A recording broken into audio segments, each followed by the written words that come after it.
जब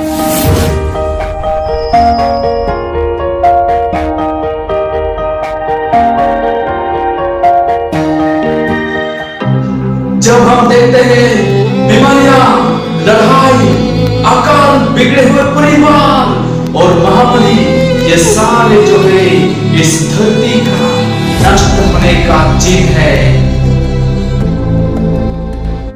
सभी को जय मसीह की। आपका स्वागत है मेरा इस YouTube चैनल में। आज की शुभ संदेश को सुनने से पहले चलिए हम दुआ करते हैं।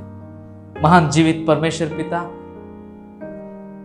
धन्यवाद कि प्रभु फिर से एक मौका दिया है जहां हम आपके वचनों से सीख सकते हैं।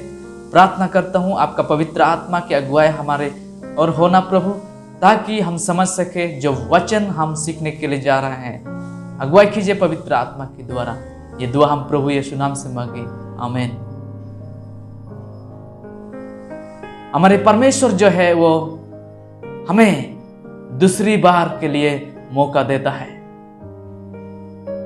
उसके वचनों में कहते हैं कि परमेश्वर ने जगत से ऐसा प्रेम किया, अपने एक लौता पुत्र को दे दिया, ताकि जो कोई उस पर विश्वास करे वो नष्ट न होए बल्कि अनंत जीवन पाए। परमेश्वर की राज्य के लिए वारिस आप हो सकते हैं। उसकी राज्य में प्रवेश आप कर सकते हैं अगर आप विश्वास करता है। अभी भी देर नहीं हुआ है आपका मन परिवर्तन करने के लिए। अभी भी देर नहीं हुआ है, परमेश्वर आपके लिए इंतजार कर रहा है। आप अगर वे सारे चीजों में शामिल है, आप अगर वो काम में अभी भी शामिल है जो चीज परमेश्वर के वचन कहते हैं, तो आज भी आपका वो दूसरी न्योता है आपके लिए उस उद्धार के मार्ग में जाने के लिए।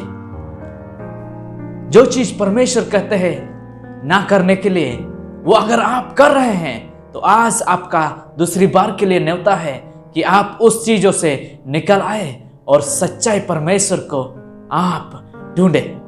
परमेश्वर के वचन गलतियों की पुस्तक उसकी 5:19 में कहते हैं, शरीर के काम तो प्रकट है, अर्थात बेविचार, गंदे काम, लुचापन, मूर्ति पूजक, टोना, बैर, झगड़ा, ईर्ष्या, क्रोध, विरोध, फूट, बेधर्म, डाह, मतवालापन, लीलाकीड़ा और इनके जैसे और काम हैं।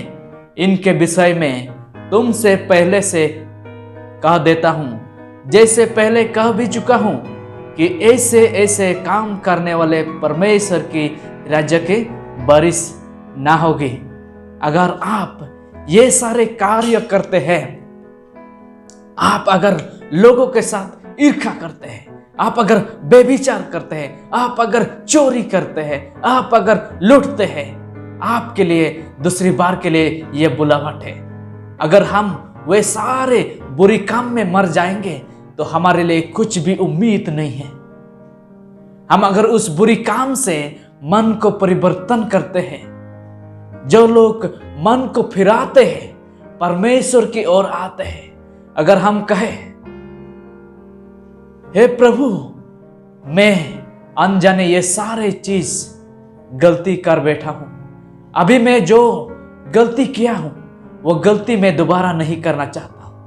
आप अगर ये सारे चीजों से दोबारा परमेश्वर के सामने में आए, ये सारी चीजों से अगर आप निकल के आना चाहते हैं और उस परमेश्वर की उस महान दया को ग्रहण करते हैं, तो प्रभु कहते हैं आपको वो ग्रहण करने के लिए योग्य है। परमेश्वर को ढूंढो, कहते हैं, और तुम्हें वो मिल जाएगा। परमेश्वर के सम्मुख में आप आइए और उसको कहिए कि प्रभु, मैं इस गलती को कर बैठा हूं। अगर आप उस गलती से, वो बुरे आदत से, उस बुरी चाल चलन से नहीं फिरते हैं, तो परमेश्वर के वचन में कहते हैं आपके लिए कोई भी और उम्मीद नहीं है उस परमेश्वर की राज्य के वारिस होने के लिए। मैं और एक वचन पढ़ना चाहता हूं, प्रकाशित वाक्य उसकी 21 अध्याय से। प्रकाशित वाक्य उसकी 21 अध्याय का 6 और 7। फिर उसने मुझसे कहा, ये बातें पूरी हो गई है। मैं अल्फा और ओमेगा, आदि और अंत हूं। मैं प्यासे को जीवन के जल के साथ सोते में से सेत में पिलाऊंगा। परमेश्वर आपको और मुझको उस जीवन की जल देना चाहता है, उस जीवन की जल देना चाहता है। अगर आप प्यासा होंगे, आप अगर चाहते हैं कि उस सच्चाई में मैं परिवर्तित हो जाऊं, आप अगर चाहते हैं कि मैं उस सच्चाई को जानूं, तो आप आइए परमेश्वर की उस सच्चाई को खोज में रहिए। साथ में कहते हैं कि जो जय पाए वही इन वस्तुओं के वारिस होगा। जो जय पाएगा, ये सारे चीजों से मैं जो चीजें पढ़ाई किया, उन सारी चीजों से वो जय पाएगा। इस संसार की जितने प्रलोभन हैं, जितने बुरी चीज है, उन सारे वस्तुओं से अगर वो जय पाएगा तो परमेश्वर की उस राज्य की वारिस होगा। और परमेश्वर कहते हैं मैं उनका परमेश्वर होऊंगा और वो मेरा पुत्र होगा। क्या ही धन्य वचन है ये आपके लिए और मेरे लिए। हम अगर ये संसार के सारे लूचा लपट और बुरी आदत चाल चलन से हम निकल आएंगे तो परमेश्वर के राज्य की हम वारिस होने सकेंगे। क्या ही धन्य आशा है हमारे लिए। जो हम पापी ठहरे थे, लेकिन प्रभु यीशु मसीह ने हमें उस पाप संसार से भी निकालने के लिए प्रतिज्ञा दिया है। आप अगर सिर्फ एक बार अपना मन फिराए तो वो परमेश्वर उस राज्य की वारिस ठहराने के लिए वो आपको प्रतिज्ञा किया है। क्या आप उस राज्य की वारिस होना चाहते हैं?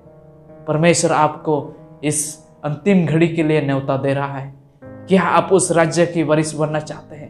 परमेश्वर आपको आशीर्वाद करे ताकि आप ये निर्णय ले न सके कि मैं संसार में जो कुछ अंधपान में था अभी मैं उसमें चलने वाला नहीं, बल्कि परमेश्वर की सच्चाई में चलने वाला एक व्यक्ति बनने सकूं। परमेश्वर आपको आशीर्वाद करे। हम फिर मिलेंगे एक नया वीडियो के साथ।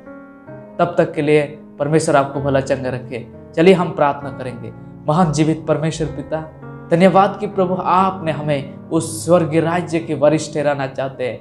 धन्यवाद आपकी प्रतिज्ञा के लिए। जितने लोग देख रहे हैं सभी को आशीर्वाद से परिपूर्ण कीजिए ताकि वे भी उस महान आशा की वारिस होने सके। प्रभु हमारी इच्छा नहीं बल्कि प्रभु आपकी इच्छा के अनुसार पूर्ण हो। ये दुआ हम प्रभु यीशु नाम से मांगी देकर सर में सुन और ग्रहण कर।